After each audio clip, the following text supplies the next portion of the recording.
Bismillahirrahmanirrahim. Assalamualaikum warahmatullahi wabarakatuh. Di sini saya akan menjelaskan tentang program bimbingan dan konseling berdasarkan DCM atau daftar cek masalah pada siswa di MTSN 2 Aceh Besar. Sebelumnya, saya akan memperkenalkan diri terlebih dahulu. Perkenalkan, nama saya Fira Rosalina dengan NPM 1906 1040 368. MK Perencanaan Layanan BK. Dosen pembimbing yaitu Ibu Jamilah Aini Nasution, Ibu Fitra Marcella, dan Ibu Sri Dasmini. Nah, pertama sekali saya akan menjelaskan tentang rasional.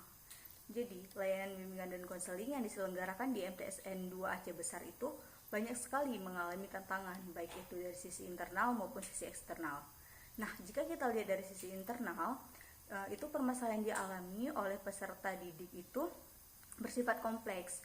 Nah, beberapa di antaranya itu seperti masalah kesehatan, penyesuaian diri dengan lingkungan, dan pergaulan sosial di sekolah, serta masalah belajar, masalah remaja, dan lainnya. Nah, sedangkan kita lihat dari sisi eksternalnya, yaitu siswa dengan rentang usia remaja awal ini dihadapkan dengan perubahan-perubahan yang terjadi di dalam kehidupan sosial. Oke, selanjutnya saya akan menjelaskan tentang dasar hukum. Nah, dasar hukum yang pertama yaitu ada Undang-Undang Nomor 20 Tahun 2003 tentang Pendidikan Nasional. Dan yang kedua, Undang-Undang Nomor 14 Tahun 2005 tentang Guru dan Dosen.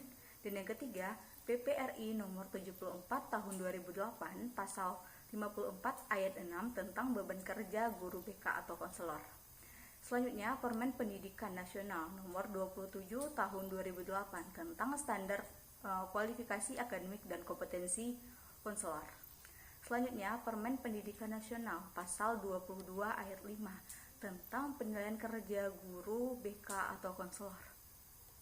Selanjutnya, ada Kepala Badan Kepegawaian Negara Nomor 3/5/PB/2010 dan Nomor 14 Tahun 2010 tentang petunjuk pelaksanaan jabatan fungsional guru dan angka kreditnya.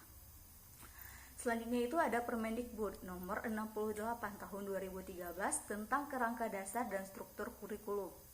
Selanjutnya itu ada Permendikbud Nomor 64 Tahun 2014 tentang peminatan pada pendidikan menengah. Selanjutnya itu ada Permendikbud Nomor 111 Tahun 2014 tentang bimbingan dan konseling pada pendidikan dasar dan pendidikan menengah. Dan yang terakhir itu ada Panduan Operasional Penyelenggaraan Bimbingan dan Konseling SMP tahun 2016 Dirjen GTK Kemendikbud. Oke, selanjutnya itu ada visi dan misi dari MTSN 2 Aceh Besar. Visinya itu ialah terwujudnya madrasah yang unggul, religius, ilmiah, dan kompetitif.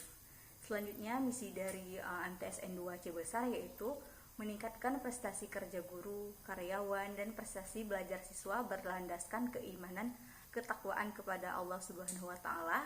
Yang kedua, melaksanakan pembelajaran yang kompetitif, kreatif, dan inovatif. Dan yang ketiga, meningkatkan motivasi kerja siswa dengan berpikir kritis, berwawasan luas, serta peka terhadap pembaruan zaman. Nah, yang keempat itu ada pemberdayaan, kesadaran, dan kecintaan untuk berperilaku santun, baik itu di lingkungan madrasah maupun di lingkungan masyarakat. Selanjutnya itu ada meningkatkan kesadaran dan kecintaan hidup bersih serta sehat di lingkungan madrasah yang asri. Oke, selanjutnya itu ada deskripsi kebutuhan. Yang pertama itu ada profil kelas, yang kedua itu ada profil individu, dan yang ketiga itu ada rumusan kebutuhan. Nah, selanjutnya itu ada profil kelas. Nah, pada profil kelas ini di sini itu ada tabelnya. Yang pertama itu ada nomor item, yang kedua itu ada butir pernyataan instrumen dari DCM atau daftar cek masalah, yang kedua itu ada peserta didik atau konseli yang memilih item tersebut, yang kedua ada jumlah konseli, yang ketiga selanjutnya ada persentase, prioritas, waktu layanan atau bulan pelaksanaannya, dan yang di ujung itu ada bidang layanan yaitu bidang pribadi, sosial, belajar, dan karir. Nah, pada tabel ini itu sudah saya urutkan berdasarkan masalah atau prioritas dari yang terendah sampai yang tidak terdeteksi atau tidak masuk program. Nah, pada masalah yang tertinggi yang pertama itu ada pada nomor item yang ketiga.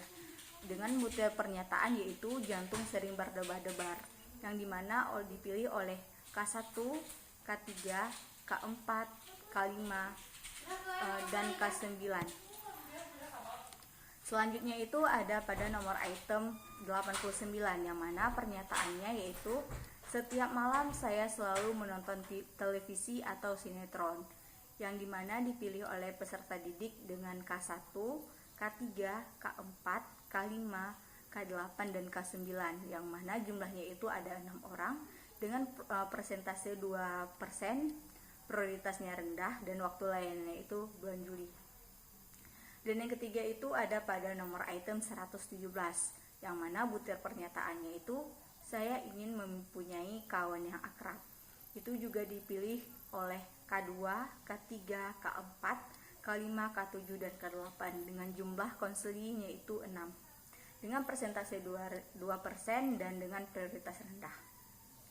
Nah, setelah saya susun berdasarkan urutan yang paling tertinggi persentasenya hingga yang tidak masuk program, itu pada bidang layanan pribadi sosial dan belajar dan karir, yaitu pada bidang pribadi sebesar 29%, bidang sosial 59%, bidang belajar 104%, dan bidang karir 22%.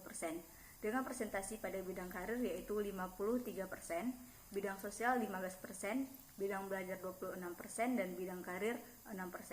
Jadi untuk persentase yang paling tinggi yaitu bidang pribadi dengan jumlah 209 dan persentase 53%. Selanjutnya ada profil dari individu. Nah, pada tabel berikut ini yaitu ada nomor urut, nomor kode, dan nomor induk. Nama siswa, jenis kelamin, bidang masalah, pribadi, sosial, belajar, dan karir, serta jumlah masalah serta persentase.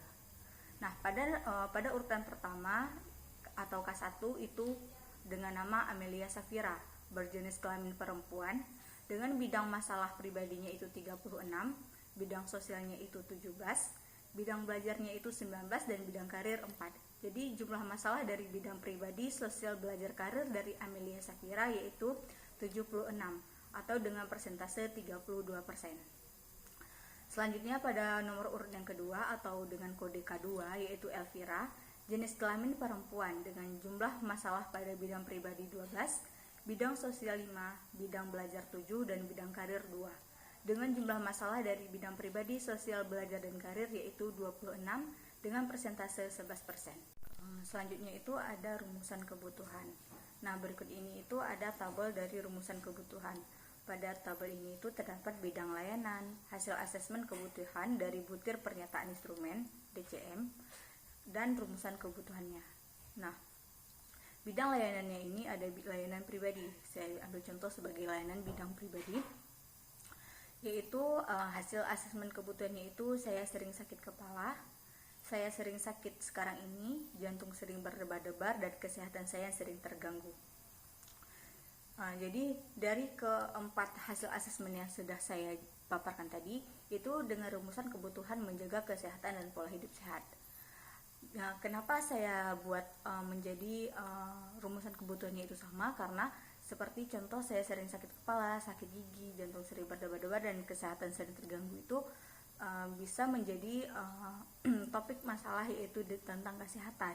Nah, dengan ini saya membuat rumusan kebutuhan yaitu dengan menjaga kesehatan dan pola hidup sehat. Untuk hasil asesmen tentang merasa terlalu gemuk dan terlalu kurus, itu saya membuat rumusan kebutuhannya itu ialah dapat menerima dengan kondisi fisik. Dapat menerima dengan positif kondisi fisik.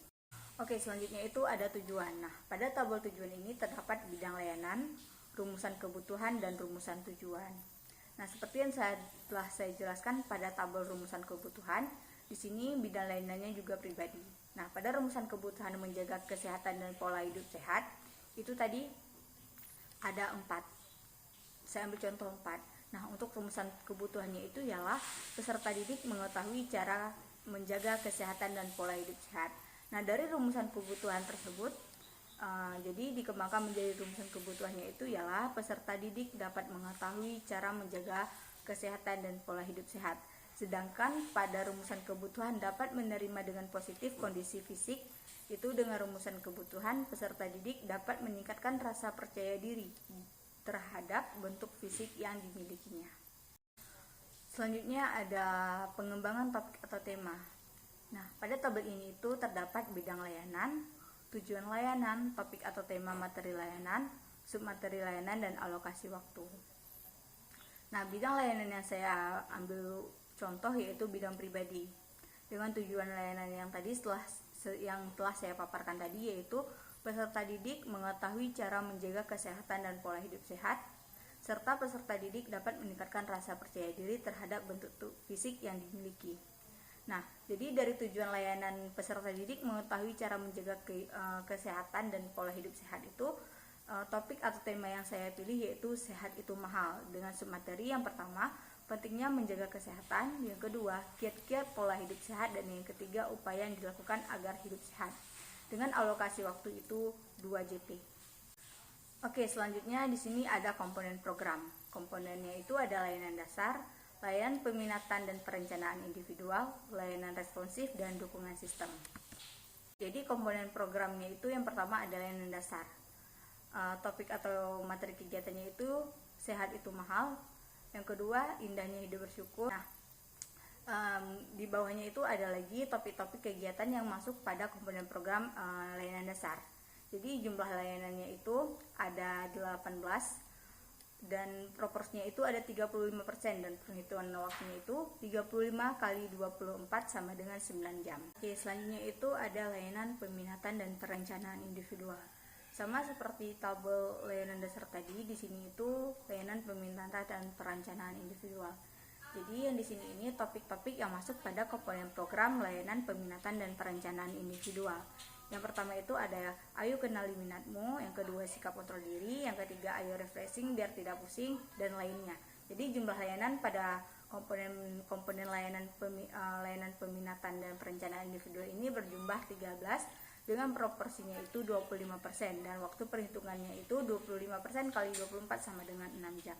Selanjutnya ada layanan responsif, yaitu topik atau materi kegiatannya itu yang pertama ada cara bergaul dengan teman sebaya, self acceptance, penyesuaian diri, seuzon itu tidak baik, dan lain sebagainya. Jadi jumlah layanan pada layanan responsif ini berjumlah 11 dengan proporsi 32%, dan perhitungan waktunya itu 32 kali 24 sama dengan 7 jam. Dan yang terakhir itu ada dukungan sistem. Jadi topiknya itu ada yang pertama melaksanakan dan menindaklanjuti asesmen, kunjungan rumah, menyusun dan melaporkan program bimbingan dan konseling, membuat evaluasi, melakukan administrasi bimbingan dan konseling, dan pengembangan keprofesionalan konselor. Jadi jumlah layanan pada dukungan sistem ini itu berjumlah 6 dengan proporsi 8%. Jadi 80% dikali 24 sama dengan 2 jam. Baik, selanjutnya ini ada bidang layanan. Nah, bidang layanan yang terdapat pada program BK ini itu ada bidang pribadi, sosial, belajar, dan juga karir. Selanjutnya ada rencana operasional atau action plan. Nah, pada tabel berikut ini itu terdapat bidang layanan, tujuan layanan, komponen layanan, strategi layanan, kelas, materi, metode, media, dan juga evaluasi. Jadi contoh yang saya ambil itu pertama ada bidang pribadi. Dengan tujuan layanan, peserta didik mengetahui cara menjaga kesehatan dan pola hidup sehat.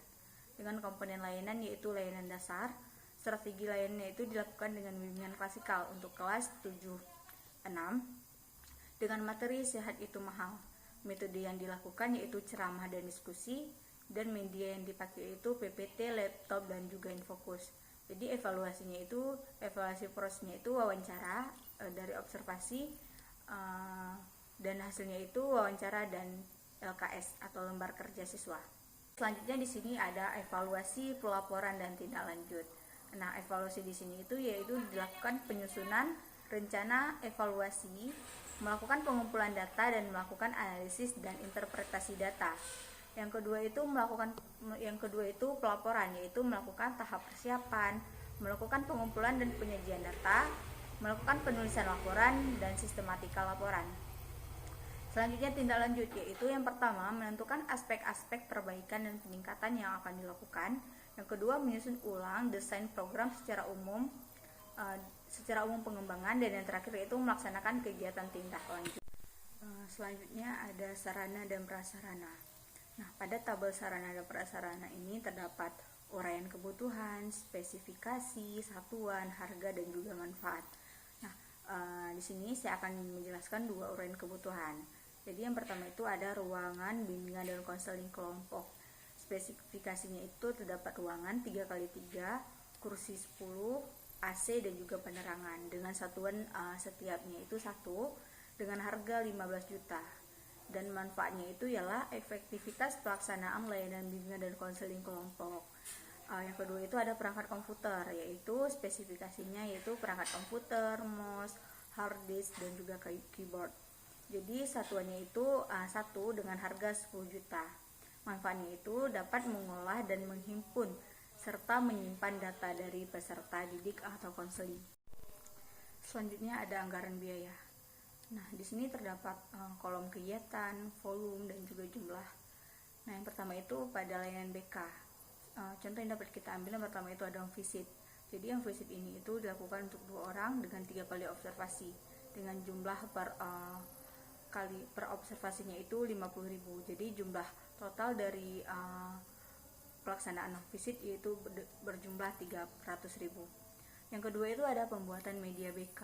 Nah, dengan volumenya itu 5 media BK dan harga satunya itu 200.000. Jadi jumlahnya itu ada 1 juta. Yang ketiga itu ada transportasi untuk layanan advokasi, yaitu dengan volume 2 kali 200.000 dengan jumlah 400.000. Nah, selanjutnya itu ada jadwal kegiatan layanan BK dari program semester, yaitu program semester ganjil dan juga semester genap. Nah, yang pertama di sini ada program semester ganjil. Nah, di sini contoh program semester ganjil untuk MTSN 2C besar tahun ajaran 2022 dan 2023. Nah, di sini terdapat kolom jenis kegiatan dan layanan, bidang bimbingan pribadi sosial, belajar dan karir, fungsi bimbingan dan konseling, tujuan, waktunya itu untuk ganjil itu pada bulan Juli, Agustus, September, Oktober, November dan juga Desember. Dan di sini sebagai contoh saya masukin tahap persiapan, yaitu pembagian tugas guru bimbingan dan konseling atau konselor. Tujuannya itu tercapainya efektivitas layanan bimbingan dan konseling. Selanjutnya itu ada program semester genap. Nah, pada di sini itu juga sama pada contoh tabel di program semester ganjil terdapat jenis kegiatan layanan, bidang bimbingan, fungsi, tujuan dan juga waktu. Nah, pada program semester genap ini jenis kegiatan yang dilakukan juga sama seperti pada semester ganjil, yaitu pembagian tugas guru BK atau konselor dengan tujuan tercapainya aktivitas layanan bimbingan dan konseling. Yang kedua, melakukan asesmen kebutuhan dengan tujuan terungkapnya kebutuhan peserta didik atau konseling. Nah, dari program semester ganjil dan genap yang telah kita buat, selanjutnya kita akan menyusun RPL. Nah, di sini itu ada contoh RPL bimbingan klasikal. Nah, pada RPL itu terdapat komponen layanan, bidang layanan, topik atau tema layanan, fungsi layanan, tujuan umum, tujuan khusus, dan lainnya. Nah, untuk komponen layanannya itu layanan dasar dengan bidang layanan pribadi, topik atau temanya itu manajemen waktu, fungsi layanannya itu pemahaman dan pengembangan. Nah, tujuan umum dari topik ini yaitu peserta didik atau konseli dapat mengetahui dan memahami cara memanajemen waktu serta mengaplikasikannya dalam kehidupan sehari-hari. Selanjutnya di sini ada contoh dari RPL bimbingan kelompok. Sama pada tabel bimbingan klasikal, di sini terdapat bidang layanan, yaitu bidang pribadi. Fungsi layanannya yang pertama membantu peserta didik agar memiliki sikap kontrol diri yang baik. Yang kedua, memfasilitasi peserta didik dengan adanya layanan bimbingan kelompok. Yang ketiga, membantu peserta didik agar dapat menyesuaikan diri dengan lingkungan.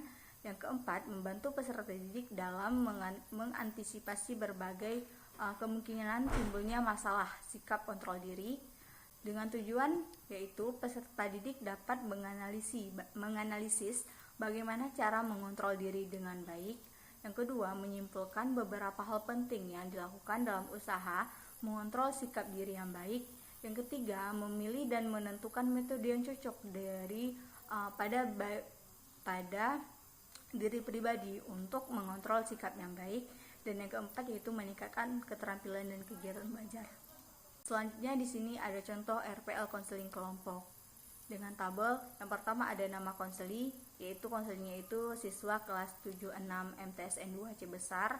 Yang kedua kelas atau semester, yaitu kelas 76 untuk semester dan dilaksanakan pada semester 1. Hari atau tanggalnya itu disesuaikan. Untuk pertemuannya itu pertemuan pertama, waktunya itu 45 menit atau dari jam 10.00 sampai 10.45. Tempatnya itu ialah ruangan bimbingan dan konseling kelompok. Dengan topik permasalahannya itu pacaran dapat merusak masa depan, dan media yang diperlukan yaitu disesuaikan dengan pendekatan yang akan digunakan nantinya. Selanjutnya itu ada RPL konseling individual. Nah, di sini sama dengan RPL konseling kelompok, yaitu terdapat nama konseli yaitu siswa kelas 76 MTSN 2 C besar. Yang kedua kelas atau semester kelas 76 dengan semester 1. Hari atau tanggalnya itu disesuaikan. Untuk pertemuannya itu pertemuan pertama, waktunya itu 45 menit dari jam 10.00 sampai dengan 10.45. Tempatnya itu di ruangan konseling individual. Dengan gejala yang tampak atau dikeluhkan yaitu peserta didik mengalami masalah terhadap penyelesaian diri dengan pergaulan sosial di sekolah. Nah, berikut saya lampirkan foto-foto saat menyebarkan instrumen DCM di sekolah MTSN 2 C besar. Baiklah, sekian presentasi dari saya. Mohon maaf jika masih banyak terdapat kekurangan. Saya akhiri. Assalamualaikum warahmatullahi wabarakatuh.